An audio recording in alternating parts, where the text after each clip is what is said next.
Hi guys, what is going on, and welcome to this special episode of Total War Arena, where we're going to be taking a look at what I think are the top 5 things sort of beginner players should know as they're getting into the game.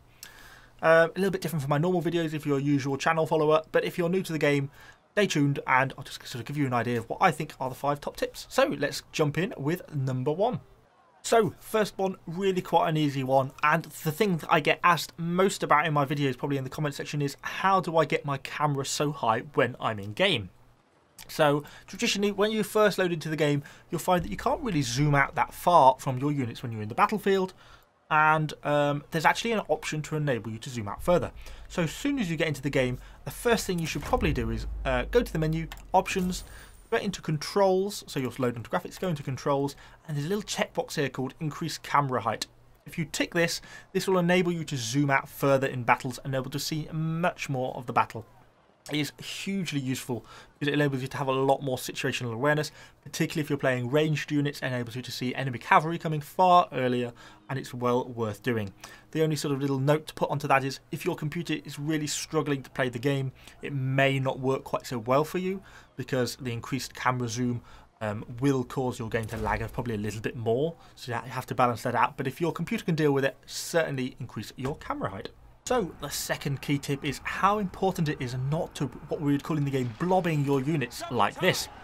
So you can see here I've got all my units selected in one big stack, and you might think that might give you sort of more punching weight in sort of an individual combat, but actually it really doesn't. If I just go after someone here, to these Romans, if they'll take a fight with me, you'll see just as one blob, I'm only presenting sort of one front here. You know, I've only got the one attack option.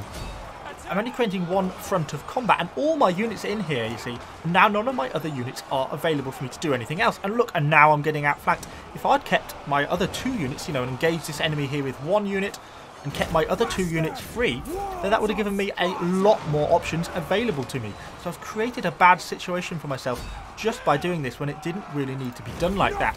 So you should be absolutely keeping your units separate to avoid taking too much damage. So say if we pull out of our fight, and let's have a look at this in a slightly better sort of situation. You see, look how much of a long line we can create if we don't blob up our units, and that enables us to send 1 unit around the back of these Romans. I can look, maybe push 1 unit into the centre of the fight, and then push my 3rd unit round, and maybe start to look at getting some flanks myself, which is going to be a lot more useful than all being blobbed into one separate thing. It does require a bit more micromanagement, and it can be a little bit confusing at first, but it is well worth doing, and I can't insist on doing it enough. And not only with infantry, you need to be doing this with cavalry. Don't have all your cavalry units into one blob. Spread them out, use them as individual units. It's hard at first, particularly with barbarian cavalry, where they're so fast and there's so much going on, but ultimately learning to do it properly is so worth it. So please try not to blob your units. So the third point is the importance of flanking modifiers. So if we look here, we can sort of see what's going on. One of these enemy Romans here is routed, and we've managed to get them almost completely surrounded. But by doing that, I'm trying to get in to focusing down 1 unit to get a flanking modifier on it. But I noticed someone has managed to get a flanking modifier on another unit. So if I put all our focus on that 1 unit, then we might be able to get one of them to rout. Look at that, and there we go, that one's gone.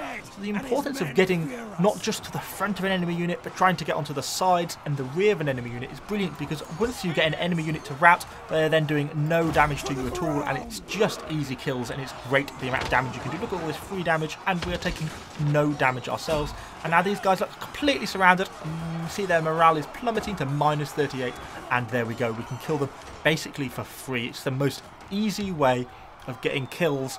You know, even big full-strength units can go down really quickly if you can get them to rout. So make sure, if the opportunity is there, to be getting onto the flanks of those enemy units, because that's a really critical thing to be doing, to be getting that full damage potential. So my 4th point is the real critical ability to both understand the strengths and weaknesses of your units and the unit types. Now, while this is a really wide subject and encompasses a lot of things, some of the real basics and critical things to understand are the actual unit types. So that's light infantry, medium infantry, heavy infantry, archers and spearmen, and how they're categorised and how different terrain types affect them. So as a very basic example, these barbarians are classed as a light infantry. And that means that while out in the open, like here, they get no buffs or debuffs, act completely normally. But put them into a forest like my third unit I've got going here, and they start to get some massive buffs. They get 25% more attack and defense, and that is huge. You know, that is a massive buff for them. They're actually standing slightly in some shallow water there, so that's why they're getting a slight debuff. But, you know, that puts their damage. You can see, look, on the aggression, it goes from 302 to 355, and their defense goes up as well, which makes them all that more effective when you're fighting enemy units in the forest. So this sort of knowledge then can dictate your playstyle on a map like this. You know, instead of spawning in the middle here with your barbarians, you might want to be spawning down here, because if you can take it into the forest and find Romans, you'll suddenly find that you actually start fighting better than them, even though they would normally beat you out in the open. So understanding the strengths and different types of your units is critical. There's no easy way of learning this. Unfortunately, it's just something you have to learn, probably sometimes through some of my videos maybe, and sometimes just through playing, but it's well worth trying to remember, because it really determines how you play and the different buffs and effect it has on your units. So for my final point, I just wanted to say that I think one of the best things you can do early on is to play with other people. It's something that really isn't done enough in this game, but makes such a big difference to how you play and can really help you out. So, for example, if I were to take my unit of Greek archers here up at tier 8, then I am entirely reliant on those random people which I'm struggling to communicate with them to protect me from the enemy infantry and cavalry.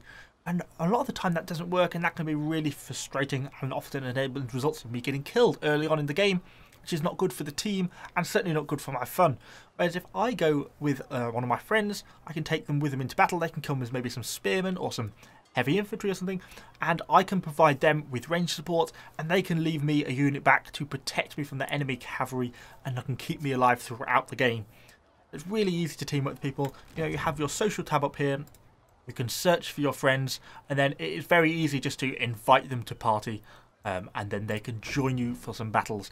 If you don't have anyone else who plays the game, feel free to come over to my Discord server. There's quite a few people on there who play. There's also the official Total War Discord server where you can probably find some people to play with. So if you don't have anyone else who plays the game, there are plenty of people willing to play with you, and I'd really recommend it. And that really is, in very brief summary, my sort of 5 top tips. It is by no means an exhaustive list. On the surface, this game seems like really quite easy to play, but when you dig down into it, there's actually really quite a lot going on. And if you can just learn some more of the way the mechanics work, then you will soon find that you can actually quite easily outclass and outplay your opponents. And you can really bump up your chance of not only winning the game, but having more fun doing so, as you get to slaughter more of the enemy units, which is always good. So yeah, so hopefully my tips have been helpful. If you have any questions about the game in general, or sort of any of the way the mechanics work, anything like that, just ask down below and I'll be sure to get back to you. Hopefully it's been useful.